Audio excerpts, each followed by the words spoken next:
With General Smith now in command of 9th Army Corps and General Puller assuming command of the 1st Marine Division, General Ridgeway decided it was time for a counteroffensive to be spearheaded by the Marines. Phase 1 of the plan was Operation Killer, an 8-day UN offensive that concluded February 28th and pushed Communist forces north of the Han River. Ridgeway was dissatisfied with the results of Killer. While the operation had attained its terrain objectives and interrupted the Chinese Communist plans for an immediate major offensive, it had not caused anywhere near the amount of enemy casualties Ridgeway had desired. Ground taken today can be lost tomorrow, but an enemy soldier killed today has no hope of fighting tomorrow. Ridgeway wanted blood, not land. With the evidence that the Chinese were still attempting to conserve their forces and set themselves for another massive attack, Ridgeway resolved to continue his own drive to the north, beating the enemy to the punch. The second phase, Operation Ripper, was intended to destroy as much of the Chinese Communist People's Volunteer Army and North Korean military around Seoul and the towns of Hongcheon-gun and Choncheon as possible. The operation also aimed to bring UN troops to the 38th parallel. Ripper began with the largest artillery bombardment of the Korean War. On a cold, clear morning that quickly gave way to clouds and snow, the 1st Marine Division went into the attack with the 7th Marines Regiment on the left and the 1st Marines Regiment on the right. As in the early stages of Operation Killer, Chinese resistance was light, confining itself to scattered small arms fire from the enemy's line of outposts. By nightfall, the day's objectives had been secured at a total cost of 7 Marines wounded. The suspicions of the first day that things were going too well were confirmed on the second. The Chinese were continuing the withdrawal they had commenced the previous month, carefully picking their fights and giving battle only to cover the withdrawals of other units. They were falling back, but they were doing it very skillfully and under control. When it was required, they were ready to put up a blistering fight in one area in order to let units withdraw from an adjacent piece of ground. Chinese resistance continued to be light and sporadic on the following day, but not so light that Charlie Company 1-1 didn't run into a lethal hornet's nest on one of the mangled ridges before Umsan. Darkness fell with Charlie Company in uncontested possession of the ridge. As they had done so often, the Chinese turned and pulled out. Throughout the next 2 days, Marine units devoted themselves to local patrolling, while friendly units on the right that had been outpaced by the Marine advance caught up. Then, early on March 11th, it was back to business. Faced with thousands of determined Marines, the Chinese continued to give ground and fall back to the north. Pressing forward for the next 3 days, the 1st Marine Division was well established on Operation Ripper's first major objective, Phase Line Albany. On the following day, friendly units to the west found the ravaged city of Seoul abandoned by the backpedaling enemy. During the night of March 14th and 15th, elements of the South Korean 1st Infantry Division and the 1st Marine Division liberated Seoul, marking the 4th and last time the capital would have changed hands since June 1950.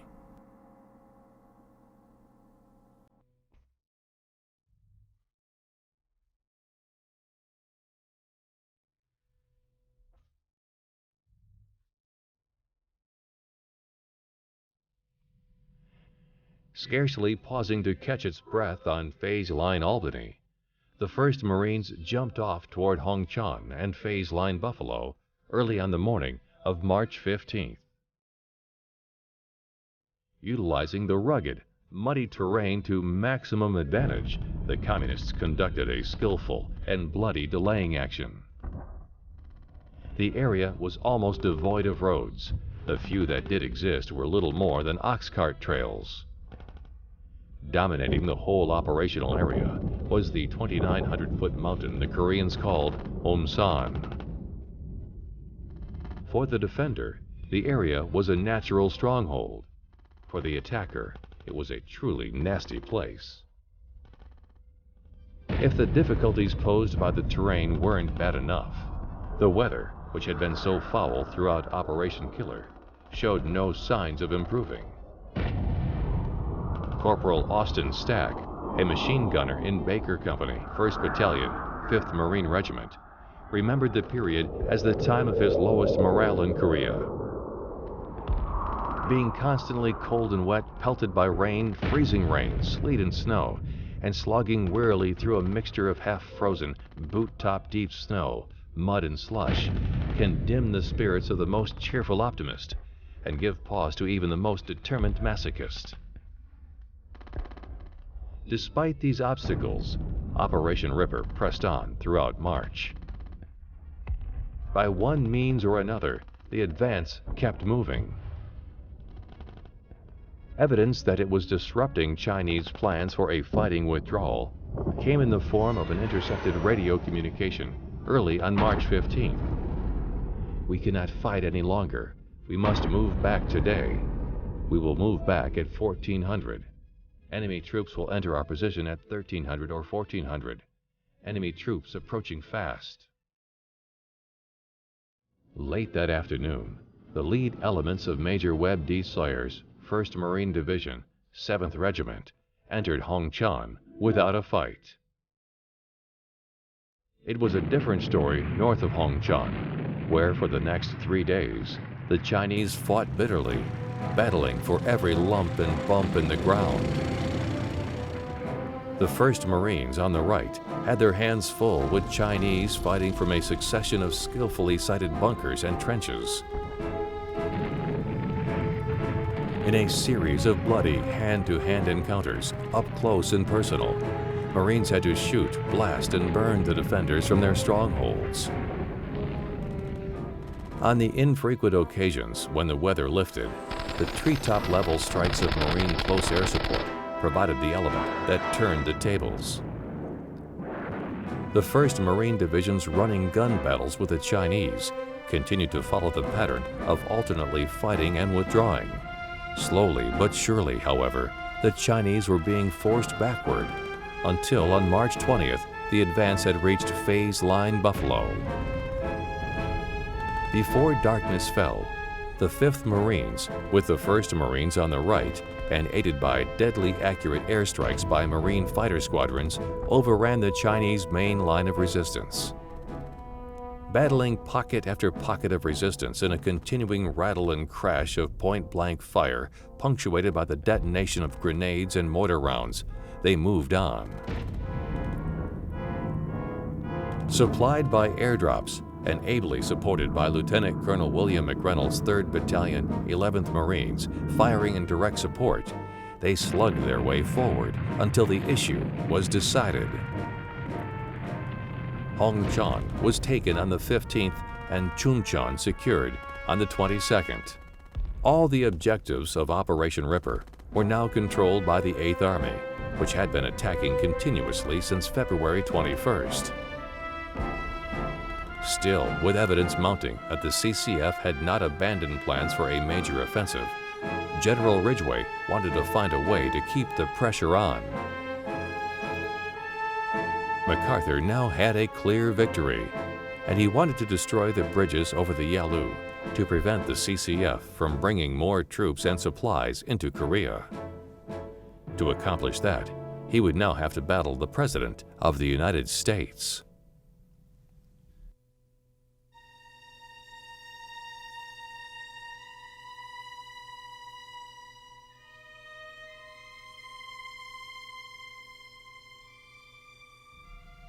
During the Korean War's opening months, General Douglas MacArthur had enjoyed unparalleled success on the battlefield.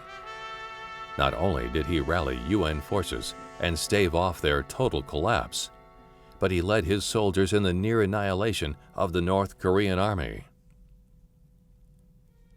That winter, MacArthur watched as Chinese soldiers drove his men back beyond the 38th parallel, virtually erasing all progress UN forces had made during the previous months. Once again on the offensive, General MacArthur campaigned for broadening escalation of the war. Seeing his men being annihilated and being driven back to the 38th parallel and beyond, he immediately started to suggest that maybe we ought to invade Manchuria, we ought to invade China, and this is where he and President Truman are going to run into a problem. President Truman, along with members of the Joint Chiefs of Staff and State Department, doubted MacArthur's ability to comprehend the United States' ever-changing national policy. While the United States was committed to fighting the spread of communism, many believed that the battle would be won in Europe, not Asia. American policymakers were hesitant to meet MacArthur's request for additional reinforcements because it meant limiting their military buildup in Europe.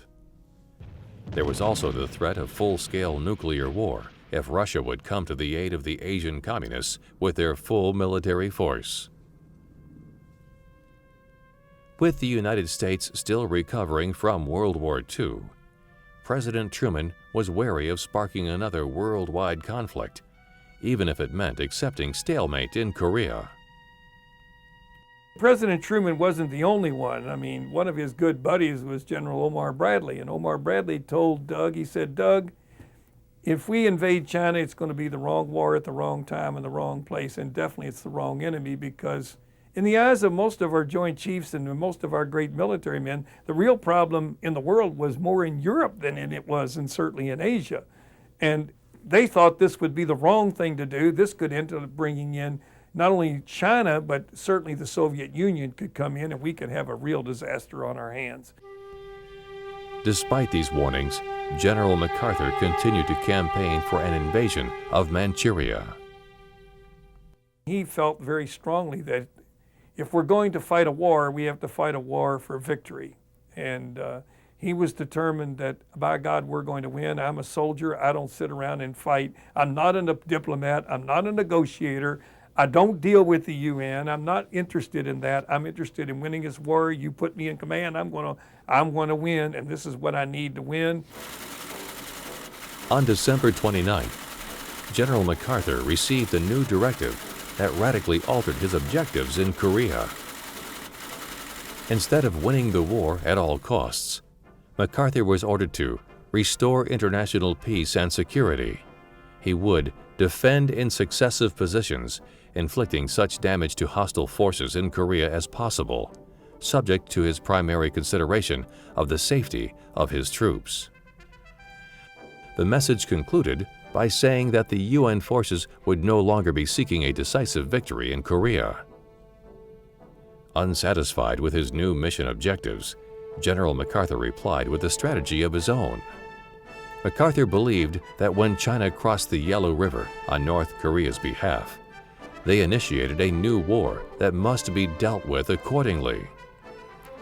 General MacArthur's plan called for a complete economic blockade of China. Unfortunately for General MacArthur, President Truman and the Joint Chiefs of Staff did not agree. 2 days later, on December 31st, 1950, Chinese forces swept across the 38th parallel and captured Seoul. Once again, UN forces were in retreat. Even though Seoul was quickly recaptured by 8th Army and ROK forces, President Truman began considering the possibility of a negotiated settlement. The People's Republic of China had demonstrated that they were willing to defend North Korea at all costs, and the UN was equally determined to protect the South counterpart. President Truman now believed that a peaceful resolution offered the best chance of avoiding an escalation in fighting. General MacArthur did not share his commander-in-chief's opinions and became increasingly outspoken against Truman's administration in the following months. Truman gave him every opportunity to basically follow orders and follow instructions, but insubordination was something that MacArthur was independent. He liked to be independent. He didn't want to have, even though he knew the military protocol and who he reported to, he was still independent. And he disagreed violently with Truman. He disagreed with other military people who told him that this was not the right thing to do.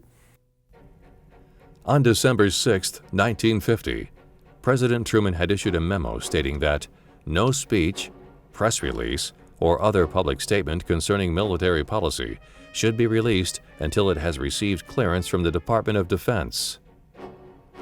Disregarding the president's wishes, General MacArthur issued a public statement on March 24, 1951, designed to garner support for his proposed invasion of China. In this statement, General MacArthur said that China would undoubtedly collapse if the United States invaded their country. Furthermore, he overstepped his authority by offering to open negotiations with the Chinese. When President Truman heard about the general's statement, he was furious. With his command already in jeopardy, General MacArthur agreed to show greater restraint in the future. He agreed in early April that he would not say anything anymore after Truman had given him his final warning. But then he sent a message to a congressman in Massachusetts who read it on the air at that time in radio mostly, in which he criticized the president. On March 20th, General MacArthur had written a letter to the Republican minority leader in the House of Representatives, Congressman Joseph W. Martin, Jr. In this letter, General MacArthur agreed with Martin's assessment that Chinese nationalists should be deployed in Korea. The letter ended with a criticism of Truman's administration that would ultimately cost MacArthur his career. It seems strangely difficult for some to realize that here in Asia is where the communist conspirators have elected to make their play for global conquest, and that we have joined the issue thus raised on the battlefield, that we have joined the issue thus while the diplomats there still fight it with words, that if we lose the war to communism in Asia, the fall of Europe is inevitable. Win it, and Europe most probably would avoid war, and yet preserve freedom. As you point out, we must win. There is no substitute for victory. On April 5th, Congressman Martin presented MacArthur's letter to Congress, and it was recorded in the Congressional Record. That's when the president had no other option but to fire him.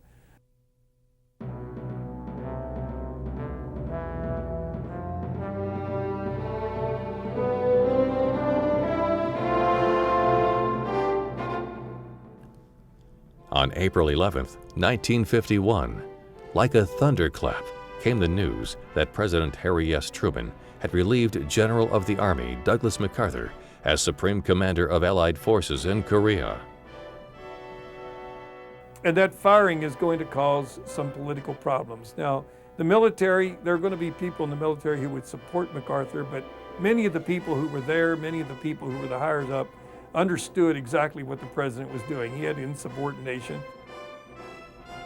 MacArthur's firing also upset many prominent members of the political community.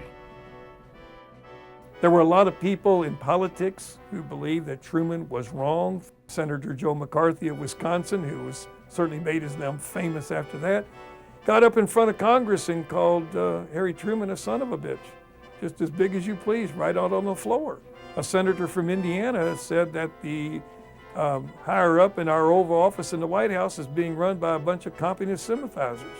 And, you know, that people were saying things that today we look back and say, did they really say that? Yeah, they did. But we seem to forget that today, if you criticize anybody in the government, immediately it's going to be a problem for some people. But there were certainly a lot of feelings, bad feelings about Truman. MacArthur was hosting a luncheon at the U.S. Embassy in Tokyo when he first heard about his dismissal. Colonel Sidney Huff, serving as MacArthur's aide, heard the news on a Japanese radio station and informed his commander.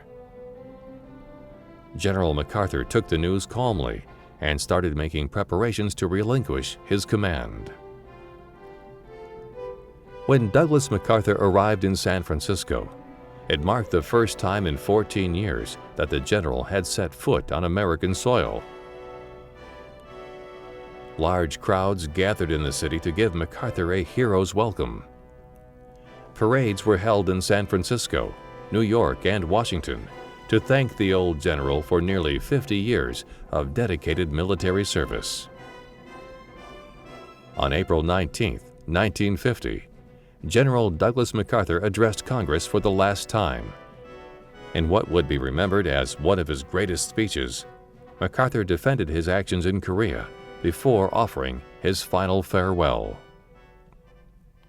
The world has turned over many times since I took the oath on the plain at West Point, and the hopes and dreams have long since vanished. But I still remember the refrain of one of the most popular barrack ballads of that day, which proclaimed most proudly that old soldiers never die. They just fade away.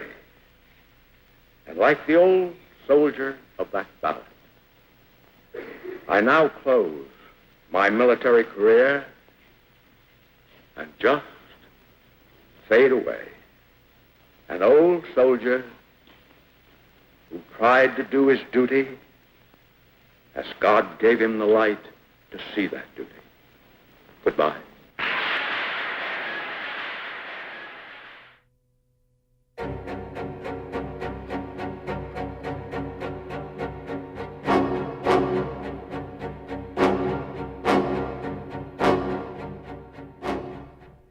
General Matthew Ridgeway was appointed as MacArthur's successor.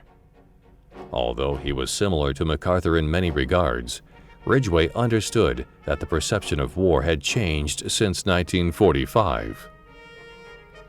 Matthew Ridgeway was well respected, who took over for MacArthur, was a man who basically was going to be a pure soldier in following orders, and was understood that if he was going to be MacArthur's successor, he would do what was necessary in order to solve this particular problem. Command of the 8th Army was assumed by Lieutenant General James A. Van Fleet, a thorough professional with a reputation as a vigorous commander who preferred offensive combat. He arrived on the scene as more and more evidence was mounting that the Chinese Communist forces were on the verge of launching the major countrywide offensive that had long been anticipated. Operations Killer and Ripper had set the Chinese back on their heels and taken a good bite out of their hide. But while these twin operations had delayed the Chinese, they were unable to cripple them sufficiently to prevent them from going over to the attack. On the night of April 22nd, 23rd, that attack began. Called the Fifth Phase Offensive by the Chinese, an assault force of 4 armies with a total strength of nearly 125,000 men slammed into the UN lines. Supported by massed artillery fire, the brunt of the attack fell on the Republic of Korea Army's 6th Division, in position on the left of the 1st Marine Division. The 6th Division was inundated, opening a huge rupture in the friendly lines through which the Chinese sent thousands of reinforcements. During the night attack, General Chesty Puller had posted the 1st Marine Division in the Iron Triangle, about 30 miles north of the 38th parallel. The CCF caromed off the left flank of the Marines and shattered the 6th Rock Division. By daylight, the CCF had driven 10 miles deep and 10 miles wide into the UN lines, but the Marines had not budged an inch. With other elements of the 9th Corps in jeopardy, General Smith ordered Puller to pull back to the main line. Puller fought a vicious withdrawal, saving several 9th Corps units from total destruction. It was the beginning of fighting on a scale and intensity not seen by Marines since the Chosin Reservoir campaign. General Van Fleet saw an opportunity in the situation. He would trade space for Chinese bodies. Bit by bit, the 8th Army would fall back, always in good order, and inflicting maximum casualties on the attackers. Like Ridgeway before him, Van Fleet had no interest in real estate. He was going to make the Chinese pay, and pay dearly, for every yard of ground gained. It was a combination of maneuver warfare and attrition warfare, with friendly forces stepping back little by little, all the while placing devastating fires of air, infantry, and artillery on the wave upon wave of attackers thrown at them. The Chinese were gaining some ground, but their forces were being chewed up in wholesale lots. Undeterred, the Chinese poured follow-on units into the battle. They may as well have been feeding men into a meat grinder. By mid-May, the Chinese attack had slowed to a crawl as the bodies of Chinese soldiers piled up in heaps and CCF supplies dwindled to a trickle. Van Fleet lost no time in going over to the offensive himself. In a series of slashing attacks throughout late May and early June, Allied forces thoroughly pummeled the decimated Chinese forces that were now falling back in complete disorder, seeking only to escape the killing ground. Advancing deeper into North Korea than it had been when the CCF offensive started, the 1st Marine Division gave the fleeing enemy no respite. It was a slaughter. When it was all over in late June, the CCF had been bled white. The vaunted 5th Phase offensive had been a catastrophic failure that left the CCF High Command stunned by its magnitude.